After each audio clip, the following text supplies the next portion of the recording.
All right, good evening. My name is Robert Parson. I'm the council representative for Ward number 8 in the city of Florissant, and welcome to tonight's edition of Council Action. Council Action is sort of like the Cliff Notes version of our council meeting. So if you didn't get a chance to read To Kill a Mockingbird or Catcher in the Rye while you're in high school, then this will be right up your alley. So let's go ahead and get started. Mayor Lowry and all the members of the council were present at the council meeting this evening, with the exception of Councilman Tommy Siam. He had an excused absence for this evening, but there was a quorum present.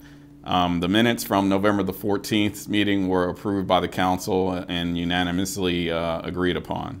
Next, we had our hearings from citizens. This gives our citizens an opportunity to speak for 3 minutes on any citywide issue that they would like to discuss. We had one gentleman come forward, Mr.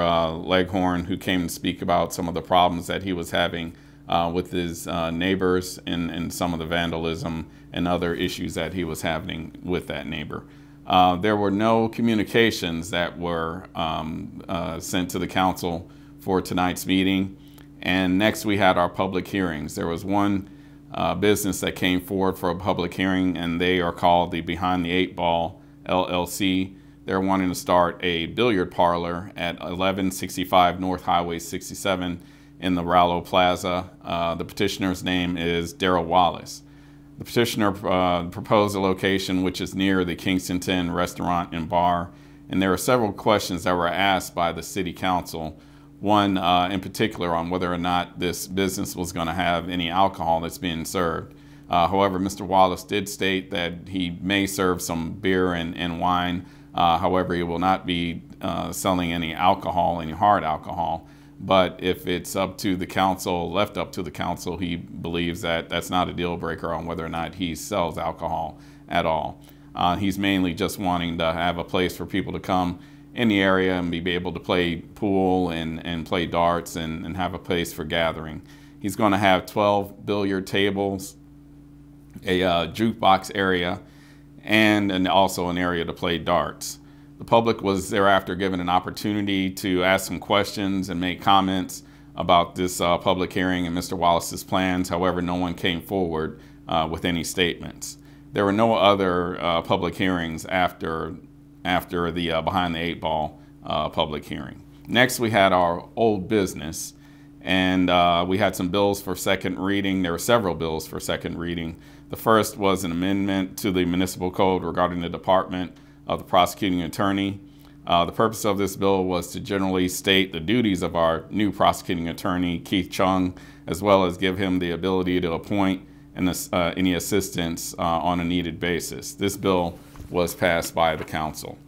Next, we had a bill repealing the rates of professional services for the provisional judge and the public defender for the city of Florissant, which was last established in 2012. And this was so that the new rates for the provisional judge and public defender could be established by a new ordinance with more competitive rates according to today's market.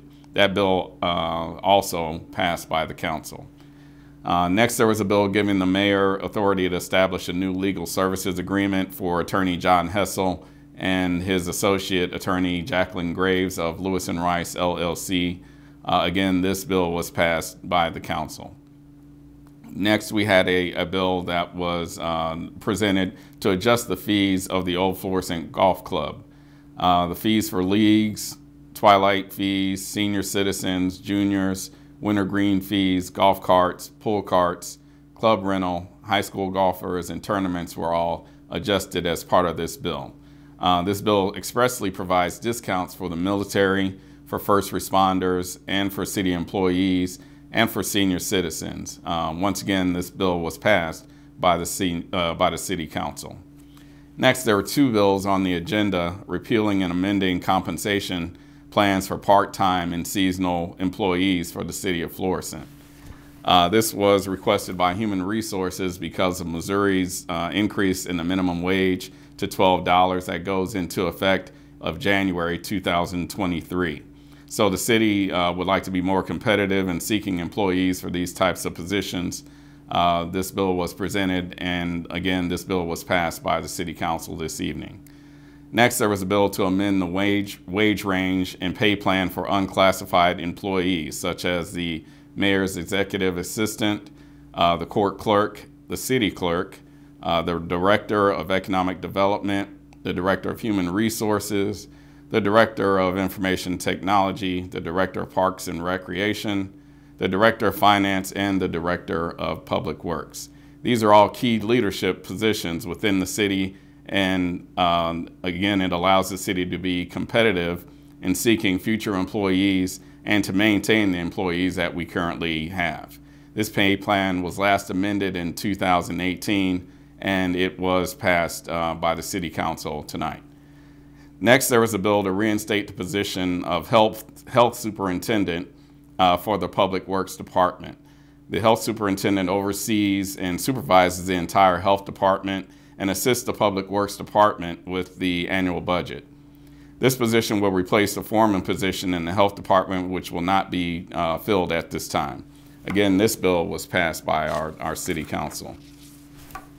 And the last bill was to appropriate the Community Development Block Grant funds for 2022 fiscal year for home improvement programs and public services and grant administration. These funds had already been allocated, but it's necessary to add these funds to the budget for expenditure. Again, this bill was passed by the City Council. We next went on to new business. There were board appointments that were up at that point in time. However, the council and the mayor did not have any new board appointments for this meeting. Next, we had bills for the first reading. There were bills for the first reading, of which there were no bills for first reading this evening. And next, there was a motion to cancel the December 26th meeting, which was made and passed by the council. Typically, the council cancels the second meeting of December, barring any emergency, since it is near the Christmas holiday. Therefore, the first meeting of the month is when we celebrate holidays during the council meeting. Typically, the council exchanges gifts, and Councilman Tommy Siam, he always wins the unofficial ugly sweater contest. He's always pretty festive with this event on that meeting, and so I expect him to do so at our December 12th meeting too. Next, we went into our council announcements. Councilman Shuldroff gave congratulations for our officers that took part in the Guns and Hoses event over the weekend. And he also was appreciative of all the participation in the miracle on St. Francis Street. Councilman Caputa states that he wanted to advise our residents not to leave their vehicles warming up unattended with the cold weather, and that you lock up your firearms and do not leave them in your cars unlocked. And then next, Council President Egan states that the golf cart parade was a blast, and he also mentioned that our service members who are home for the holidays, he wanted to congratulate those that are home for the holidays, and to also keep in mind of those service members that are not able to be home for the holidays because they are out protecting our country. Lastly, we have our message from the mayor. He also congratulated Old Town Partners and St. Ferdinand Shrine for putting together a great event with a miracle on St. Francis Street. And also he mentioned that there are all their holiday contests for local businesses in Old Town, and that there will be some St. Ferdinand Shrine fundraisers that will be coming up here shortly. After the mayor was able to speak, the meeting was adjourned, and of course our next meeting, as I mentioned earlier, is going to be on December the 12th at 7 p.m. And once again, this is Council Action, and I am Councilman Robert Parson Jr. of Ward Number 8. Thank you and good evening.